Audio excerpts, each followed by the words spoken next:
নমস্কার বন্ধুরা, আমার আরও একটি নতুন ভিডিওতে তোমাদের সবাইকে স্বাগত জানাই। আজকে এমন কিছু টিপস তোমাদের সঙ্গে শেয়ার করব যেগুলো জানা থাকলে আমাদের প্রত্যেকটা মহিলাদের সাংসারিক জীবনে প্রত্যেক দিন কাজে আসবে এবং এই টিপসগুলো মেনে চললে দেখবে সংসারের কাজগুলো হবে জলের মতো সহজ। আমরা সংসারের কাজ সামলে নিজেদের জন্য টাইম বের করতে পারবো আর সংসারে কিছু টাকা সাশ্রয় করতে পারবো। চলো আজকের প্রথম টিপস কি আছে দেখে নিই। বন্ধুরা, আমরা প্রত্যেকটা মহিলা নেল পলিশ পরতে ভীষণ পছন্দ করি, তবে আমাদের ঘরে হঠাৎ রিমুভার শেষ হয়ে গেলে তখন কিন্তু অনেকটাই সমস্যার মধ্যে পড়তে হয়। হয়তো কোথাও যাওয়ার আছে, ম্যাচিং নেল পলিশ পরতে যাচ্ছি, তবে এই যে নেল পলিশগুলো পরা আছে হাফ হাফ করে, এগুলোকে আমরা তুলতে পারছি না। হঠাৎ ঘরের মধ্যে নেল পলিশ রিমুভার শেষ হয়ে গেছে, কি করব? আমাদের প্রত্যেকের বাড়িতে থাকে কোলগেট পেস্ট। এই কোলগেট পেস্ট তো আমরা প্রত্যেক দিন ব্যবহার করি, ব্রাশ করি। এই কোলগেট পেস্ট একটুখানি নিয়ে এই নোকের মধ্যে এইভাবে দিয়ে 3 থেকে 4 মিনিট মতো রেখে দেবে। এইভাবে দিয়ে রাখলে দেখবে কোলগেট পেস্ট দিলে কিন্তু একদম সেকেন্ডের মধ্যে নেল পলিশ রিমুভ হয়ে যাবে, কোনো রকম রিমুভার ছাড়াই। সেটা তোমাদেরকে দেখাচ্ছি, দেখো। এখানে একটু কোলগেট পেস্ট নিয়েছি, আমি নোকের মধ্যে রেখে 4 থেকে 5 মিনিট রাখলাম। এরপর নেব কটনের তুলো নিয়েছি, তোমরা যে কোনো সুতির কাপড় নিতে পারো। তুলোর সাহায্যে ঘষছি, দেখো নেল পলিশটা আমার তুলোর মধ্যে চলে এসছে। দেখো তুলোর কালারটা কিন্তু সবুজ সবুজ হয়ে যাচ্ছে। এইভাবে ঘষলেই কিন্তু সেকেন্ডের মধ্যে নেল পলিশ আমার উঠে গেল। একদম হাফ হাফ নেল পলিশ থাকলে দেখতেও খারাপ লাগে, হঠাৎ রিমুভার শেষ হয়ে গেলে কিন্তু আমরা তুলতে পারি না, তবে আমাদের এর উপর যদি নেল পলিশ পরি দেখতেও খারাপ লাগে। দেখো কত সহজে আমাদের ঘরে থাকা জিনিস দিয়ে আমরা নেল পলিশটা রিমুভ করে নিলাম, কোনো রকম রিমুভার ছাড়াই। তোমাদের এমার্জেন্সি কোনো এই রকম নেল পলিশ তোলার হলে অবশ্যই এই টিপসটি অ্যাপ্লাই করতে পারো, খুব কাজের। ঘরে থাকা জিনিস দিয়ে কিন্তু আমরা নেল পলিশটাকে রিমুভ করে ফেললাম। যদি মনে হয় হালকা ফুলকা লেগে আছে, তবে আরও একবার তোমরা কোলগেট পেস্ট দিয়ে একটু ঘষে নেবে, দেখবে একদম সাদা ধবধবে হয়ে যাবে আমাদের নখটা। আশা করছি ছোট্ট আইডিয়া ভালো লেগেছে। চলো পরের আইডিয়া দেখে নিই। বন্ধুরা, আমরা প্রত্যেক দিন ঘর বাড়ি ঝাড় দিয়ে থাকি, পরিষ্কার পরিচ্ছন্ন ঘর বাড়ি আমরা প্রত্যেকেই পছন্দ করি। সেই জন্য প্রত্যেক দিনই কিন্তু আমরা ঘর বাড়ি এই ঝাড়ু দিয়ে ঝাড় দিয়ে থাকি, তবে এই ঝাড়ুগুলো কিন্তু অসম্ভব পরিমাণে ময়লা হয়। আমরা কিন্তু অনেকে আছি ঝাড়ুটা নষ্ট হয়ে যাবে ধুলে বা পরিষ্কার করলে, সেই জন্য কিন্তু আমরা কেউ ধুই না, হয়তো মাসে একবার ধুই। এইভাবে একবার ধুয়ে দেখবে একদম ঝাড়ুর ভিতরে যে জামস থাকে, কোনো রকম চুল আটকে থাকলে সমস্ত কিছু কিন্তু একদম পরিষ্কার হয়ে যাবে। এখানে নিয়েছি হারপিক ক্লিন করতে খুব ভালো সাহায্য করে। কিছুটা পরিমাণ হারপিক দিয়েছি, এরপর জল দিয়ে এইভাবে একটু করে নিলাম, এভাবে একটু ভিজিয়ে রেখেছি। এরপর আমাদের বাড়িতে দেখবে অনেক চিরুনি থাকে যেগুলো আমরা ইউজ করি না, ফেলে রাখি। এই চিরুনি দিয়ে আমি এই ঝাড়ুটাকে ভালো করে ছেনে নিচ্ছি, তাহলে এক্সট্রা চুল থাকলে বা পিঁপড়ে বাসা বাঁধলে, কোনো রকম জামস থাকলে সব কিছুই কিন্তু বেরিয়ে যাবে। দেখো ঝাড়ুর মধ্যে কত চুল আটকে ছিল, যেগুলো আমরা নর্মালভাবে ধুলে কিন্তু একদমই বের হয় না। এইভাবে একবার ধুয়ে দেখো, যত ঝাড়ুর ময়লা সব বেরিয়ে যাবে, ঝাড়ুটা একদম পরিষ্কার হবে। ধোয়া তো হলো, তবে কিভাবে খুব সহজে শুকিয়ে নেব সেই জন্য নিয়েছি জামা কাপড় মেলার ক্লিপ। আমরা এইভাবে ফেলে রাখলে কিন্তু একদমই শুকনো হয় না। যদি জামা কাপড় মেলার ক্লিপ একটু এইভাবে ছড়িয়ে দিয়ে ঝাড়ুর মধ্যে দিয়ে রাখি, তাহলে সেকেন্ডের মধ্যে ঝাড়ুটা আমাদের শুকিয়ে যাবে। আশা করছি ছোট্ট আইডিয়া ভালো লেগেছে। চলো পরের আইডিয়া দেখে নিই। বন্ধুরা, আমাদের প্রত্যেকটা মহিলার প্রত্যেক দিন থালা বাসন মাজতে লাগে, তবে এই বাসন মাজা সাবান দিয়ে বা লিকুইড দিয়ে থালা বাসন মাজলে দেখা যায় অনেকেরই কিন্তু হাতের মধ্যে অ্যালার্জি হয়, বা হাত কেটে গেলে অনেকের কিন্তু থালা বাসন মাজতে সমস্যা হয়। আমরা কি করব, ছোট্ট আইডিয়া তোমাদের সঙ্গে শেয়ার করছি। যখনই হাতের মধ্যে দেখবে একদম অ্যালার্জি বেরিয়েছে বা হাত উস্কো সুস্কো অনেকেরই হয়ে যায়, এই বাসন মাজা সাবানের মধ্যে ক্ষার থাকে, সেই জন্য কিন্তু অনেকেরই কিন্তু মাজার পরে দেখা যায় হাতটা কিন্তু ফেটে যায়। ঘরে যদি গ্লাভস না থাকে তাহলে এমার্জেন্সি কাজটা আমরা চালিয়ে ফেলতে পারবো একটু আইডিয়া ফলো করলে। আমাদের প্রত্যেকের কাছে পলিথিন থাকে, এই পলিথিন হাতের মধ্যে দিয়ে একটা করে গার্ডার লাগিয়ে নেব, তারপরে বাসন মাজা সাবান দিয়ে বা লিকুইড দিয়ে আমরা এই বাসনটাকে মেজে নেব, দেখবে একদম পরিষ্কারও হবে, আমাদের হাতটা কিন্তু একদম নরম কোমল থাকবে, কোনো রকম কিন্তু হাতটা ফাটার চান্স থাকবে না, হাতের মধ্যে অ্যালার্জি হলেও কিন্তু হাতটা আমাদের জ্বালা করবে না, একদম কিন্তু কষ্ট পেতে লাগবে না।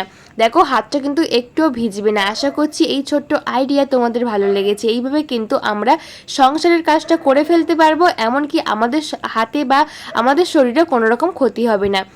চলো পরের আইডিয়া দেখে নিই। বন্ধুরা, আমরা প্রত্যেকে বাড়িতে বাথরুমে দেখা যায় এই রকম মগ বালতি ব্যবহার করি, যেগুলো একদম কিছুদিন যাওয়ার পরে একদম কালো স্পট পড়ে যায়, জলের দাগ, আয়রনের দাগ, বাথরুমে থাকতে থাকতে একটা শ্যাওলাও ভাব চলে আসে। তবে এগুলো ঘষা মাজা করতে গেলে অনেকটা সময় যেমন যায়, তার সঙ্গে কিন্তু অনেক সার্ফ সাবানও খরচ হয়। আমরা কিন্তু সেকেন্ডের মধ্যে এটা পরিষ্কার করে ফেলতে পারবো কোনো রকম সার্ফ সাবান ছাড়াই।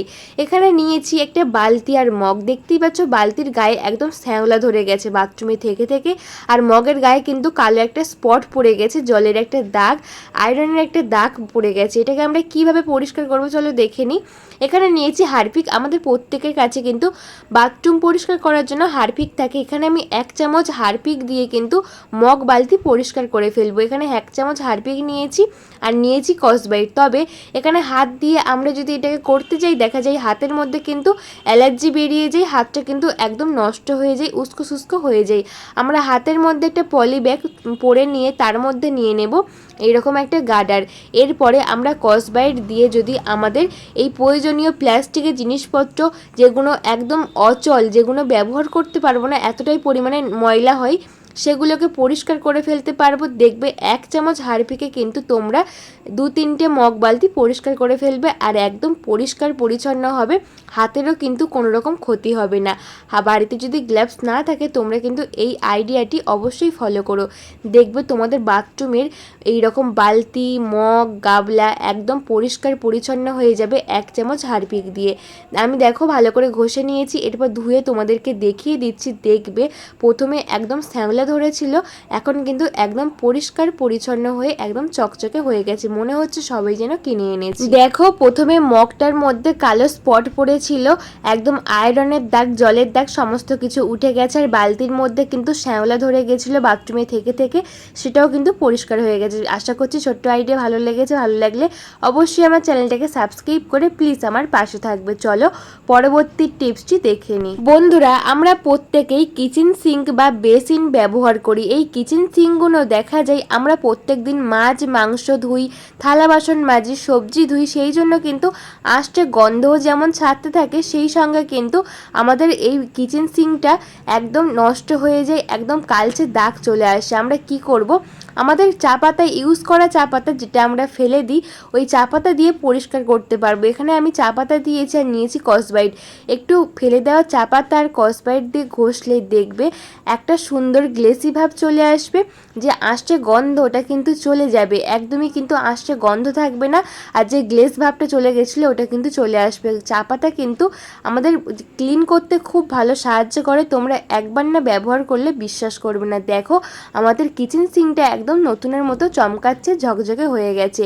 এই আইডিয়া কেমন লাগলো কমেন্ট করে জানিও। বন্ধুরা, পরের আইডিয়া কিচেন সিঙ্ক নিয়ে। আমরা প্রত্যেকেই তো কিচেন সিঙ্ক ব্যবহার করি, যতই আমরা পরিষ্কার করি না কেন, রাতে যখন ঘুমাতে যাই এই যে পাইপ লাইন থাকে এখান থেকে কিন্তু বিষাক্ত পোকামাকড় উঠে আসে, আরশোলা উঠে আসে, আমাদের বাড়ি ঘরে কিচেনের মধ্যে একদম নোংরা করে দেয়। এই আইডিয়াটি তোমরা ফলো করে দেখো, দেখবে কিচেন সিঙ্কটা একদমই নোংরা হবে না, বিষাক্ত পোকামাকড় উঠবে না, আরশোলাও বাড়ি ঘরে আসবে না। আর একটা আরশোলা যদি আমাদের বাড়ি ঘরে প্রবেশ করে তাহলে কিন্তু পুরো বাড়ির মধ্যে আরশোলার বাচ্চা, আরশোলা জন্মায়। তবে এই ছোট্ট আইডিয়াটি তোমরা একটু ফলো করে দেখো, দেখবে বাড়িঘর পরিষ্কার পরিচ্ছন্ন থাকবে কোনো রকম টেনশন ছাড়াই। এখানে নিয়েছি একটা জলের বোতল বা কোল্ড ড্রিঙ্কসের বোতল। আমাদের প্রত্যেকের বাড়িতে জলের বোতল থাকে, এই বোতলগুলো আমরা বেশ কিছু কাজে ব্যবহার করি না, কিছু কিছু ব্যবহার করি ফেলে দিই। এই বোতলের মুখের দিকের অংশটা আমি কেটে নেব, এইভাবে কিন্তু অন্য একটা বোতলের মুখের দিকের অংশ আমি কেটে নিয়েছি। আমি সবসময় এই টিপসটি ফলো করি, সেই জন্য কিন্তু এই কৌটোটা, এই যে বোতলের মুখটা আমার কাটা আছে সেই জন্য আমি দেখিয়ে দিচ্ছি। এরপরে এই যে কিচেন সিঙ্কে আছে, এর পাইপ লাইন আছে, এর মুখের মধ্যে একটা দিয়ে দেবো ন্যাপথলিন। ন্যাপথলিন পোকামাকড় দূর করতে খুব ভালো সাহায্য করে, আমরা প্রত্যেকেই জানি। একটা ন্যাপথলিন দিয়ে রাখবো, আর এই বোতলের মুখটা কেটেছি এটা কিন্তু এইভাবে দিয়ে দেব। তোমরা এইভাবে এক সপ্তাহ করে দেখো, দেখবে কিচেন সিঙ্ক যেমন পরিষ্কার থাকবে। আমরা যখনই কাজবাজ করব তখনই এইভাবে ঢাকনাটাকে তুলে তারপরে ন্যাপথলিনটাকে তুলে আমরা আমাদের কাজ সেরে আবারও ন্যাপথলিন দিয়ে বোতলের মুখের দিকের অংশটা দিয়ে রাখবো। আশা করছি ছোট্ট আইডিয়া তোমাদের ভালো লেগেছে। কেমন লাগলো কমেন্ট করে জানিও। চলো পরের আইডিয়া দেখে নিই। মোজা আমরা প্রত্যেকেই ব্যবহার করি। আমাদের বাড়িতে যারা অফিসে যায় বা স্কুলে যায় তারা কিন্তু প্রত্যেক দিনই মোজা ব্যবহার হয়। অনেক সময় দেখা যায় মোজার যে গার্ডার থাকে ওটা কেটে গেলে কিন্তু আমরা পরি না, ফেলে রাখি, বা মোজা হয়তো ছোট হয়ে গেছে কোনো কাজের না, আমরা ফেলে রাখি। তবে এই পরে থাকা মোজা দিয়ে কিন্তু আমরা ঘর বাড়ি পরিষ্কার করে ফেলতে পারি। তো চলো দেখে নিই। দেখো একটা মোজা নিয়েছি, অল্প করে ফিনাইল দিয়ে নিচ্ছি। আর তোমরা এখানে দুটো মোজাও নিতে পারো। নিয়ে নেব খন্তি। আমাদের প্রত্যেকের বাড়িতে খন্তি থাকে, এখানে তোমরা খন্তি ব্যবহার করতে পারো আর উইপারও ব্যবহার করতে পারো। যদি দুটো মোজা নাও তাহলে তোমরা উইপার ব্যবহার করবে। আমি একটা মোজা নিয়েছি, এইভাবে খন্তির মধ্যে ঢুকিয়ে দিয়ে গার্ডার দিয়ে ভালো করে বেঁধে নিচ্ছি। এটা আমরা কিভাবে পরিষ্কার করব ঘর বাড়ি। তো চলো দেখে নিই। এই খন্তিটা দিয়ে কিন্তু আমাদের অনেক সমস্যার সমাধান হয়ে যাবে। তোমাদের কাছে যদি উইপার থাকে তোমরা উইপার দিয়ে করতে পারো। আমাদের অনেকের কিন্তু বক্স খাট হয়, আমরা বক্স খাটের নিচে কিন্তু ঝেঁটা বা মোছার সময় কিন্তু আমরা হাত পৌঁছাই না, বা আমাদের আলমারি তলাটা কিন্তু এইরকম সাদা ফাঙ্গাস ধরে যায়। বিশেষ করে এই বর্ষাকালে এইগুলো কিন্তু পরিষ্কার করতে লাগে, এতটাই নিচু হয় যে আমাদের হাত পৌঁছায় না। আমরা কিন্তু খন্তির সাহায্যে একটা মোজা পরিয়ে খুব সহজে আমাদের আলমারির তলা যেখানে ফাঙ্গাস ধরেছে বা বক্স খাটের নিচে যেখানে ময়লা জমে আছে, বিষাক্ত পোকামাকড়ের বাসা বাঁধে এই বর্ষাকালে, আমরা কিন্তু খুব সহজে পরিষ্কার করে নিতে পারবো, মুছে নিতে পারবো। বিশেষ করে ফ্রিজের তলাটা এতটাই সরু হয় যে আমাদের হাত পৌঁছায় না, অথচ ঝাড়ু দিয়ে পরিষ্কার করলে কিন্তু ঝাড়ুও যায় না।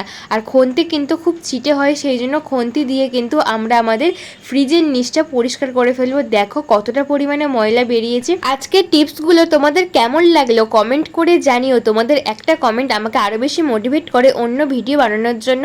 আমার ভিডিও তোমাদের ভালো লাগলে সাবস্ক্রাইব করে অবশ্যই আমার পাশে থেকো। আর আমার ভিডিও তোমাদের যদি একটু হেল্পফুল মনে হয় লাইক কমেন্ট শেয়ার করে বন্ধুবান্ধব সকলের কাছে শেয়ার করে দিও। টাটা সবাইকে।